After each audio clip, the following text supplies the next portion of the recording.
Albert Einstein once said, everybody's a genius, but if you judge a fish by its ability to climb a tree, it will live its whole life believing that it is stupid.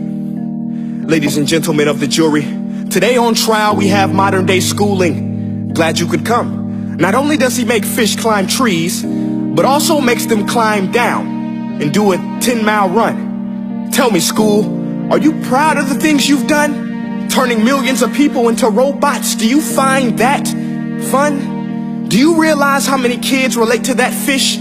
Swimming upstream in class, never finding their gifts, thinking they are stupid, believing they are useless? Well, the time has come, no more excuses. I call school to the stand and accuse him of killing creativity, individuality, and being intellectually abusive. He's an ancient institution that has outlived his usage. So, Your Honor, this concludes my opening statement, and if I may present the evidence of my case, I will prove it. Proceed. Exhibit A. Here's a modern day phone. Recognize it? Here's a phone from 150 years ago. Big difference, right? Stay with me. Here's a car from today, and here's a car from 150 years ago. Big difference, right? Well, get this. Here's a classroom of today, and here's a class we used 150 years ago. Now, ain't that a shame? In literally more than a century, nothing has changed. Yet you claim to prepare students for the future?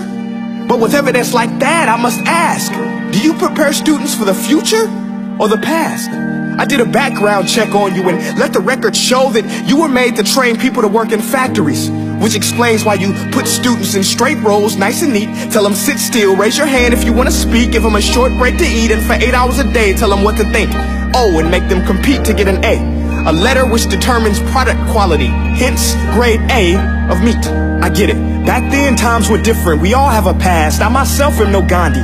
But today, we don't need to make robot zombies. The world has progressed. And now we need people who think creatively, innovatively, critically, independently, with the ability to connect. See, every scientist will tell you that no two brains are the same.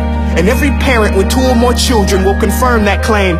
So please explain why you treat students like cookie cutter frames or snapback hats, giving them this one-size-fits-all crap. Watch your language. Sorry, Your Honor, but if a doctor prescribed the exact same medicine to all of his patients, the results will be tragic. So many people will get sick, yet when it comes to school, this is exactly what happens, this educational malpractice, where one teacher stands in front of 20 kids, each one having different strengths, different needs, different gifts, different dreams, and you teach the same thing the same way? That's horrific. Ladies and gentlemen, the defendant should not be acquitted. This may be one of the worst criminal offenses ever to be committed. And let's mention the way you treat your employees. Objection. Overruled. I want to hear this. It's a shame. I mean, teachers have the most important job on the planet, yet they're underpaid? No wonder so many students are short-changed.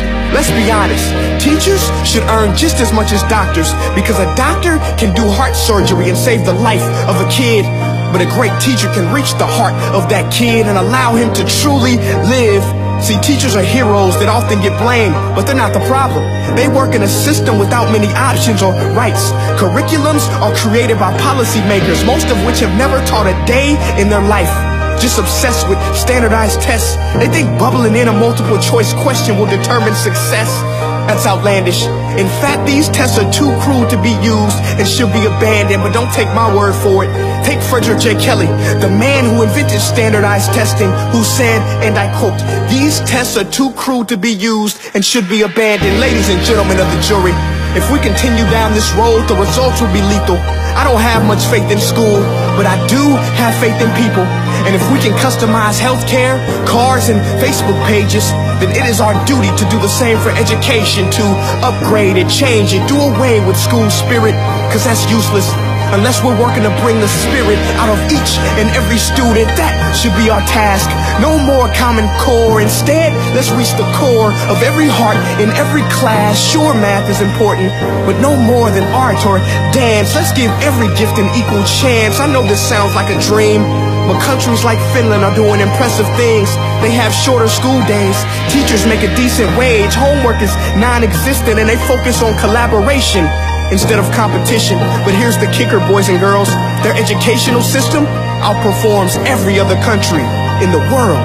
Other places like Singapore are succeeding rapidly. Schools like Montessori, programs like Khan Academy. There is no single solution, but let's get moving. Because while students may be 20% of our population, they are 100% of our future. So let's attend to their dreams, and there's no telling what we can achieve. This is a world in which I believe, a world where fish are no longer forced to climb trees. I'll rest my case.